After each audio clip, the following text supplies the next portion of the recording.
A Milwaukee County Circuit Court judge could decide August 13th whether Shorewood resident Paul Florsheim was trespassing when he walked on what the village considers to be private property. Florsheim was ticketed for strolling along the shoreline beyond Shorewood's public beach, where private homes are built.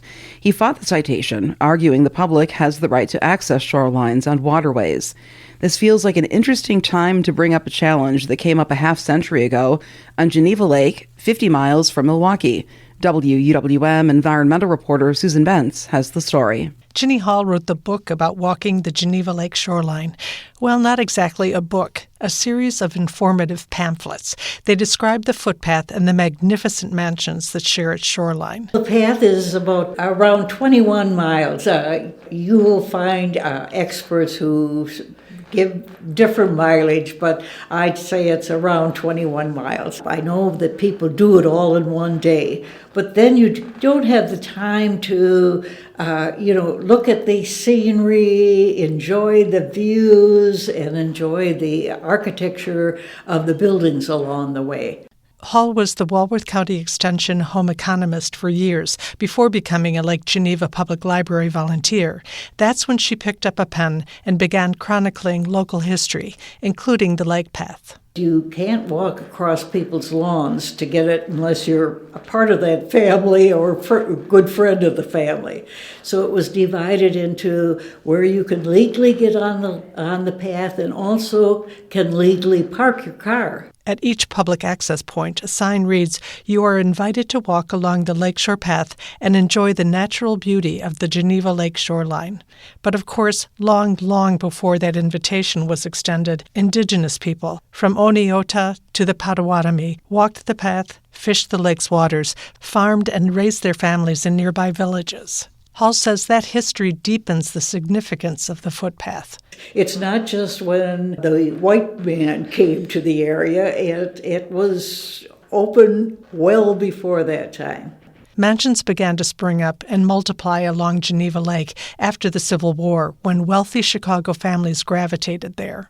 Hall says it takes her breath away when she drinks in a 40-acre estate designed by the sons of famed landscape designer Frederick Law Olmsted. Makes me think of Gone with the Wind. Another mansion boasting 50 rooms is significant for more than one reason. Hall says Otto Young was a rags-to-riches immigrant. He built what was known as his Italian marble palace for his family in the late 1890s. The Stone Manor. And the Young family enjoyed it for a number of years. Stone Manor has had multiple lives since then, including as an Episcopal girls' school for a time, but also briefly a restaurant. Its owner, John W. Billmeyer, created quite a stir in 1974 when he didn't want the public to walk across his property. So he locked gates to block the stretch of the footpath that passes Stone Manor.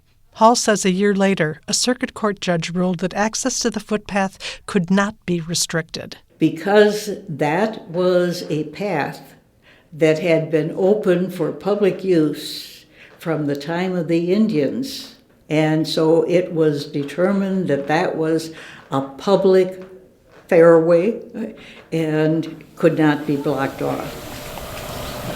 On a recent weekday morning, I met Chicago area resident Kathy Bolin as she and her family were about to set out for their annual Geneva Lake footpath hike. 7 years. This is our 7th year. Before that, I would walk by myself, or I would bring Harrison with. Harrison is her 10-year-old grandson. I like it because it's a great exercise, and I like walking past the waves on the lake because I think it's really satisfying.